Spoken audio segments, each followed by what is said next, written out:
Welcome to Mega Nine TV. రైతే రాజు, దేశానికి వెన్నుముక రైతు. వారు తలుచుకుంటే సాధించలేనిదేమీ ఉండదు. ఈనాటికి 160 నుంచి 70% ఉపాధి అవకాశాలు వ్యవసాయ రంగం నుంచే వస్తున్నాయి. దేశంలో ఉన్న వ్యవసాయాధారిత రాష్ట్రాల్లో తెలుగు రాష్ట్రాలు కూడా ఉన్నాయి. ఆంధ్రప్రదేశ్ అయితే పూర్తిగా వ్యవసాయాధారిత రాష్ట్రం. అందుకే రైతులకు టాప్ ప్రయారిటీ ఇవ్వడానికి కూటమి ప్రభుత్వం ఎన్నో కార్యక్రమాలు నిర్వహిస్తుంది. ఈ కార్యక్రమంలో తాజాగా ఒక కార్యక్రమం ప్రకటించింది. ఇది ఆకర్షణీయంగానే కాదు, ఆసక్తికరంగానూ ఉంది. అయితే ఈ కార్యక్రమం పేరే ఎంతో క్యాచీగా ఉండేలా చూసుకున్నారు. రైతుల కోసం పూర్తిగా డిజైన్ చేసిన ఈ కార్యక్రమాన్ని 7 రోజుల పాటు ఏపీ వ్యాప్తంగా నిర్వహిస్తారు. ఈ నెల 24 నుంచి ఈ కార్యక్రమం ప్రారంభమవుతుంది. రైతుల ఇంటికే నేరుగా ప్రజాప్రతినిధులు, అధికారులు వెళ్తారు. వారి గురించి పూర్తిగా తెలుసుకోవడమే కాకుండా వారికి లాభసాటిగా వ్యవసాయం ఉండేలా దిశానిర్దేశం చేస్తారని అంటున్నారు. వ్యవసాయంలో ఎన్నో కొత్త పద్ధతులు వచ్చాయి. గిట్టుబాటు కలిగిన పంటలకు ప్రాధాన్యత ఇస్తే ఆటోమేటిక్గా దానికి ఎగుమతులకు అవకాశాలు విస్తృతంగా ఉంటాయి. అదే సమయంలో రైతులకు కూడా పెద్ద ఎత్తున మేలు జరుగుతుంది. దాంతో రైతులకు ఇలాంటి విషయాల మీద అవగాహన తీసుకుని వచ్చేందుకు ఈ కార్యక్రమం తీసుకుని వస్తున్నారు. రైతన్న మీకోసం కార్యక్రమంలో ప్రధానంగా అగ్రిటెక్ పై రైతుల చైతన్యం తీసుకొస్తారని అంటున్నారు. ఇక దేశంలోనే కాదు, ప్రపంచంలోనూ వ్యవసాయ రంగంలో పెను మార్పులు సంభవిస్తున్నాయి. దాంతో సాగును లాభసాటిగా చేసేందుకు రాష్ట్ర ప్రభుత్వం పలు కార్యక్రమాలను ఇప్పటికే చేపడుతుంది. ఇందులో భాగంగా పంచసూత్రాల ద్వారా రైతులకు మేలు చేసే కార్యక్రమాలపై ప్రస్తుతం ఫోకస్ పెట్టింది. ఈ క్రమంలో ఈ నెల 24 నుంచి కార్యక్రమాలు చేపట్టనుంది.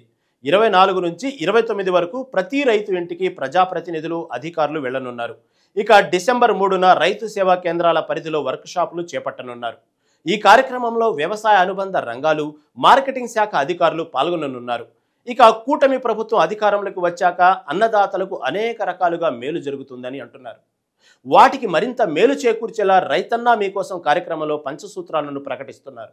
నీటి భద్రత, డిమాండ్ ఆధారిత పంటలు, అగ్రిటెక్, ఫుడ్ ప్రాసెసింగ్, ప్రభుత్వాల మద్దతు అనే అంశాలతో పంచసూత్రాల విధానాన్ని రైతులకు తెలియజేస్తారు. ఈ పంచసూత్రాలకు ప్రతి రైతుకే కాకుండా రైతు కుటుంబ సభ్యులకు కూడా అవగాహన కల్పిస్తారు. రైతులతో పాటు పాడి రైతులు, పౌల్ట్రీ, గొర్రెల పెంపకందారులు, ఆక్వా, ఉద్యాన, సెరికల్చర్ రైతులకు కూడా అవగాహన కల్పిస్తారు. రైతులకు వ్యవసాయం గిట్టుబాటు అయ్యేలా ఆధునిక పద్ధతుల ద్వారా పంటలకు మరింత విలువలు జోడించేలా ప్రభుత్వం తీసుకుంటున్న చర్యలను ఇంటింటికి వెళ్లి వివరించాలన్నది కూటమి ప్రభుత్వం ఆలోచన. శాస్త్రీయ వ్యవసాయంతోనే రైతులకు గిట్టుబాటు అవుతుందని, అలాగే ప్రకృతి సేద్యాన్ని మరింతగా ప్రోత్సహించాలని కూడా వివరిస్తారు. దీనివల్ల భూసార రక్షణతో పాటు ఆరోగ్యం కూడా బాగుంటుందని వారికి తెలియజెబుతారు. కేవలం రైతులకే కాకుండా రైతు బజార్లలోనూ ప్రకృతి వ్యవసాయ ఉత్పత్తులను మరింత ప్రమోట్ చేయాలన్నది ప్రభుత్వ ఆలోచనగా ఉంది. ఏపీలో రైతులకు పెట్టుబడి ఖర్చులు తగ్గాలన్నది ప్రభుత్వ విధానంగా ఉంది. అలాగే ఫుడ్ ప్రాసెసింగ్ యూనిట్లను ఏర్పాటు చేస్తే ఉత్పత్తులకు మేలు కలుగుతుందని భావిస్తున్నారు. ఇక రైతులు ఏ పంటలు సాగు చేశారు, అలాగే వారికి ఎటువంటి సాయం కావాలనేది నేరుగా తెలుసుకునే వీలు కల్పిస్తారు.